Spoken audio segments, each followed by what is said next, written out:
Hi, and thank you so much for joining us for this episode of Apex Luxury TV from 21 Mason Street in beautiful Falmouth, Forsyth. To rent this or any of our beautiful properties, please call us directly or visit apexluxuryrentals.com. Today we have a very special treat. We have Derek, who was the executive chef of the White Barn Inn in Kennebunkport. Now he is a food photographer, and we love him because he's usually behind the camera for Apex Luxury TV, and today we have him on this side because he's going to share one of the recipes in his book. So he has this incredible book all about soups, and Maine has the longest soup season around, and so he's going to be sharing a recipe from here, and you can buy it at your favorite local bookstore, off his website if you want it signed, or Amazon. So we are so excited that you are on this side. Thank you. Me too. Let's hope the cameras work out. Without you. Yeah. So today I did it's actually not out of the book. One of the things I really encourage people out of the book is to be creative. Soups are very simple. They're usually time consuming, but if you don't like something, take it out. We actually, because I used to work at the White Barn Inn, during our holiday celebrations, we used to do a pumpkin soup that was finished with 5 slices of cream and some scallops. So pumpkins are not going to be readily available probably when this comes out, so I just changed it to butternut squash. It's a great little fun sweet and savory soup. It's got some apples in it. Basically, sweat off some onions and butter, add some apples, add some carrots, let this cook out. Really the trick to like vegetable-based soups is really evaporating all the moisture to really concentrate that flavor. Don't want them too wet. Don't want them too wet. And then we're going to finish it with some nice little Maine sea scallops. These are U1020s. Scallops are measured with the amount you get per pound. So a U10 scallop, for example, you get 10 scallops per pound. Always want to get dry packed scallops. You're not paying for extra moisture, but also wet scallops are almost impossible to get a nice sear in the pan, which we're going to do right now. And if you're staying at one of our properties, Harbor Fish Market is in downtown Portland. There's a lot of great places to source local seafood, which of course is what Maine is known for. So I'm just going to use a little salt and pepper on these. Actually, I should actually finish the salt and pepper, and I'll do the other side when it gets in the pan. These are quite small scallops. Some people like to just sear one side, finish it in butter. I like to do both because it makes it nice and crispy on both sides. But one thing I like to always point out is that the presentation side is always a little confusing for some people. So I've actually placed these all the way I would present them up and sear the presentation side first. How do you tell the difference? The scallop sits in the shell like so, and therefore it's got a square side on the bottom, and this side just allows angled. So if you can see that. Yeah. Yep. Show these everywhere. So I'm going to start with that side down, just a little bit of oil to start. We are using a little water in there. We are using this induction specifically for the video purposes, but there is this beautiful Wolf stove here, and we're not certainly taking away from that by any means, not for the sake of making a video. It's much easier. So I'm going to put that side down. I've always wondered, how do you know when your skillet is hot to be putting things on to get that sear? You can usually tell by when you put the oil on. Right. This induction runs from 1 to 10. It's been on 5. Okay. We don't want to burn them, but one of the things that people usually have trouble with is fish sticking to the pan isn't hot enough. So that is a good question. So a lot of times you're just kind of feeling over it, making sure you can feel that. If you want to put your hand over, you can feel that residual heat. Also, a lot of times when you use a bit of oil, I'm not sure the camera will show this, but you can kind of see that the oil is going to quickly disperse. Yep. Oh yeah.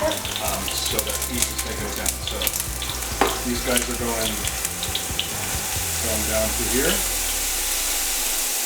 And I prepared the soup last night before I came, as you probably don't want to sit here for 2 hours and watch me make that soup. I would.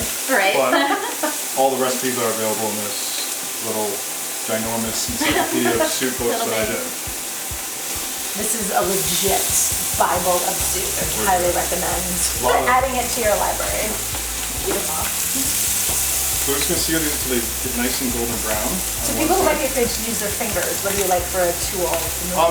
Usually tongs. I mean, when I have in my kitchen or when I'm in the studio, I'll have all those things, but I didn't bring them. So You have no Fingers. feeling in your I've got this little spatula too.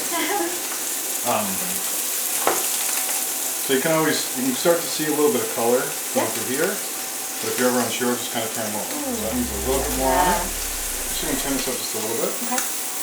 And these are quite small. If you were to use U10s or U5s, which are even larger, you might even want to finish them in the oven. But for the sake of this, we should be able to quickly do it on. Now, when these are cooking, I would love for you to talk a little bit how you moved from the kitchen to behind the camera.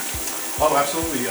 When I was working at the White Barn Inn, I just thought it was great to try to attempt to do some food photographs. I always like to make food look pretty, and it was nice to try it from a fresh medium. I started getting to a point where people started reaching out and asking me to do their work, and at the age of 40 took a big leap of faith and still treading water a little bit, but we're making it work 3 years later. Now working on just wrapping up another cookbook too, which we're really excited about. It's a Maine farm to table cookbook. So we got to go to a lot of cheese producers, dairy farms, charcuterie makers. Bring you back for that when that publishes. It's a very exciting book that's hopefully coming out in spring 21. And so if you want to see some of Derek's amazing food photography that he already has up, your Instagram handle is? DB Food Photo, which luckily is still around because I almost lost it. Oh. So when these get a nice little color on them, you gotta flip them over, get the nice sear on them. Oh, it smells so good. Yeah. So if you buy scallops, how many days can you keep them for before you should use them? I would say within a day or two. Okay. And always go to a reputable seafood farm. I'm gonna add a little bit of butter. It is unsalted butter. Little pro tip, unsalted butter always is a little bit fresher because it doesn't have the salt in it as a preservative. Main reason I use it. So I'm just gonna use that butter to Yummy. I'm very hungry. Yeah. Yeah, we didn't eat all day, so hopefully this is good. So I'm gonna use that butter and cook this nicely over there, and then I'm gonna bring it to what's called beurre noisette. In French, beurre means butter, and noisette translates to hazelnuts. When butter starts to go brown, like we call brown butter, it starts to take on an aroma of hazelnuts. No nuts in it, but it gives a nice little, beautiful flavor. And you can always, probably don't want to do this, but I always just kind of feel them, just to, they're a little hot. So this one's a little bit smaller, obviously, than this one, so this one's going to be done a little bit quicker. But that one's almost done, it's as quick as that. Something like this needs a couple more minutes in the pan. So you should be taking the little ones out then, so it doesn't overcook? So it should be fine right now. Okay. A good way to check Ooh, with it does taste like meats. hazelnuts. It does. Just can smell that. Yeah. Get that nice whip of So hazelnut. interesting. Yeah, ooh. A lot of times when you're doing meat, and this often applies to scallops, if you've ever done this to check temperatures. So if you touch right here on a, that's rare. You take your thumb to your pointer finger, that's medium rare. Middle finger, medium well, well done. In chef school. Because usually you don't want to pierce the meat as much as you can. Oh my god, that's amazing. So we want medium rare, so I want it to be kind of like That's this. So very I take cool. that and touch that, it's very close. It's a match. So I'm gonna shut that off now. Then I've got the soup heating up over here. It's a nice, beautiful, creamy color. That I'm just gonna put a little bit in there.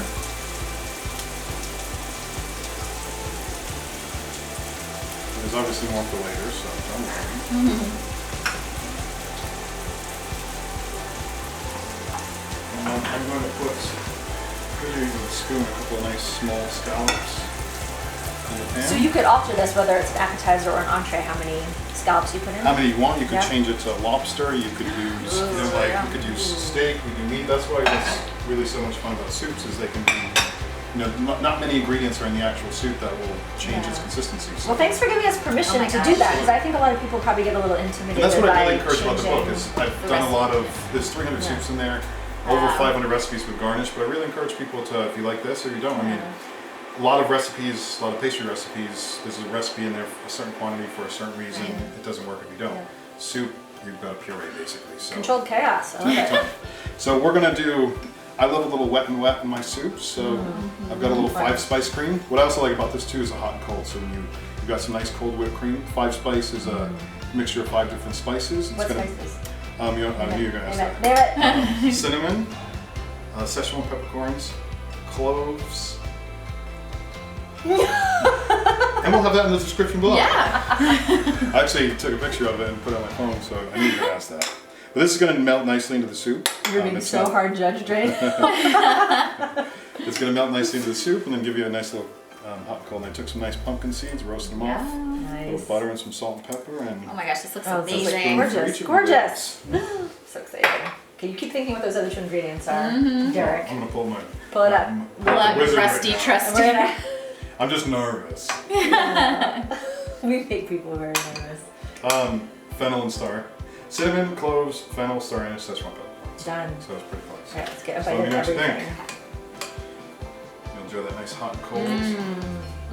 Oh my gosh. Just Wow, nice. dark. The sweetness from the apples that are cooked in this actual. Oh my God. That is nice. This is amazing. amazing. Is God. that on camera amazing? Or is This that is real? on No, this camera. is Amazing. yeah. Oh my God. I haven't even gotten to the scallop yet. Oh my God. Look up. Oh my God.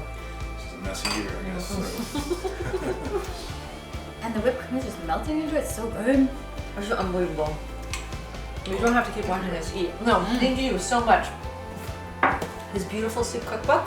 We'll be excited to see which new one comes out and to come eat messily in one of these beautiful homes. Call us or visit apexluxuryrentals.com. Thank Very you. much.